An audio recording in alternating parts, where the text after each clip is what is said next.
Jafnarma þríhyrningur er þríhyrningur sem er með tvær hliðar sem eru nákvæmlega jafn langar.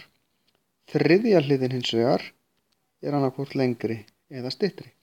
Við merkjum með þessar eins hliðar oft svona og grunnhornin sem að myndast við hina línuna eru þá alltaf jafn stór.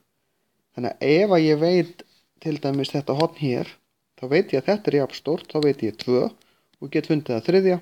Ef ég veit þetta horn hér, þá veit ég að afgangurinn af 180 skiptist í jafnt í þessi 2 horn. Þannig að ég bara segi 180 mínus þetta horn og svo deili ég með 2 til þess að skipta það jafnt í þetta horn. Til þess að muna hvað jafnarma þýðir, í staðinn fyrir að maður ruglar í stundum saman við jafn hliða, því jafn hliða þríhyrningur er með allar 3 hliðarnar jafn langar, að þá er ágætt að hugsa sér mann. Hérna er augun og hérna er nefið.